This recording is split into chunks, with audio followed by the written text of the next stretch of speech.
They told ordinary people the playing field was finally level, that for the first time in history, anyone with a phone and $20 could trade alongside hedge funds and win. They called it democratizing finance. They called it the future of markets. They called it Polymarket. What they did not say, what the data would eventually make impossible to ignore, was that on their platform, 0.04% of traders were capturing 70% of all the profits. The other 99.96% were, in the most precise financial sense of the word, the product. Prediction markets are not a new idea. The concept of betting on the outcome of future events, elections, economic indicators, geopolitical developments has existed in various forms for decades. What Polymarket and its competitors like Kalshi brought to the concept was scale, technology, accessibility, and a marketing narrative that positioned them not as gambling platforms but as something more legitimate, more socially useful, and more deserving of trust. They were, their founders argued, information markets, mechanisms for aggregating the collective intelligence of their users into accurate probability assessments. The wisdom of the crowd priced in real time. Democratized, open, fair. The marketing worked. During the 2024 United States presidential election, Polymarket became the most discussed prediction market in the world, referenced by journalists, politicians, and analysts as a barometer of electoral probability. Millions of ordinary people, drawn by the combination of genuine intellectual interest in election outcomes and the possibility of financial return, deposited money into the platform. They were participating, they believed, in something that rewarded knowledge and judgment equally, regardless of who you were or what resources you had behind you. The platform said so, the narrative said so, the data said something entirely different. The investigation published in April 2026 documented what sophisticated observers of prediction markets had long suspected, but what had never been laid out with this level of specificity for a general audience. The platform's own trading data, analyzed carefully, revealed a concentration of profit so extreme it would be remarkable in any financial market, let alone one that had built its entire public identity around the concept of democratization. 0.04% of traders, 70% of profits. The remaining traders, the ordinary people who had deposited money on the basis of the platform's marketing, were not participants in a fair market. They were systematically and by design the counterparties whose losses funded the gains of a tiny professional elite. The mechanism by which this extraction operates is not complicated once explained, though it is deliberately obscured by the language platforms use to describe themselves. Prediction markets, like all financial markets, have a spread, a gap between the price at which you can buy a contract and the price at which you can sell it.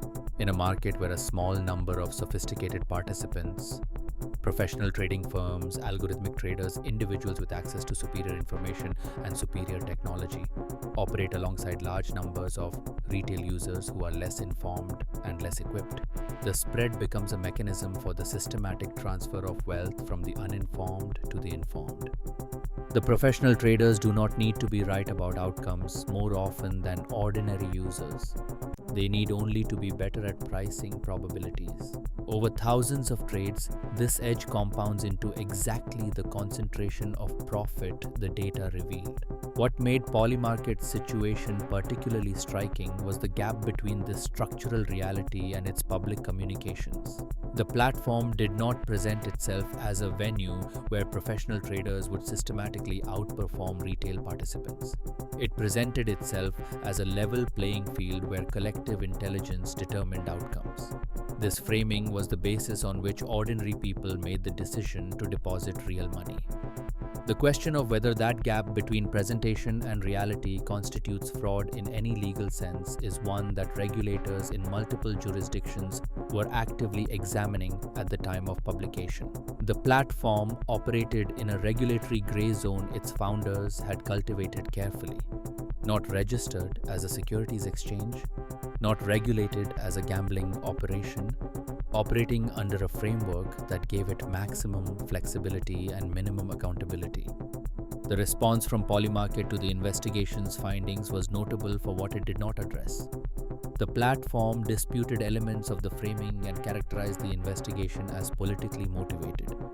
What they did not dispute was the core statistical finding: 0.04% of traders, 70% of profits. The number stood. It is not an interpretation or an inference. It is the platform's own data, examined by people with the tools to read it clearly. The broader question extends well beyond one platform. Prediction markets represent a new category of financial product that has grown faster than the regulatory frameworks designed to govern them. Kalshi, Polymarket's primary competitor in the United States market, won a significant legal battle in 2024 that allowed it to offer contracts on election outcomes, opening a market that combined political information with financial incentive in ways that regulators had previously sought to prevent. The implications of financial markets whose underlying assets are political events and whose most sophisticated participants have both superior political intelligence and the trading infrastructure to exploit it systematically have not been fully examined by the institutions responsible for protecting ordinary investors. What the data shows is that the people who lost money on prediction markets were not simply unlucky. They were structurally in a position where the odds were never what the marketing suggested. The ordinary person who deposited money to trade on the election outcome, that person was not a participant in a democratized market. They were the source of capital that the 0.04% extracted, trade by trade, spread by spread, across millions of transactions that the platform's technology made seamless and its narrative made legitimate. That is not democratizing finance. It has a different name. And regulators on 2 continents are now deciding what to call it. If this changed how you see the markets that claim to work for you, follow for more. Every case we cover is built on the same foundation: the gap between what was presented and what was real.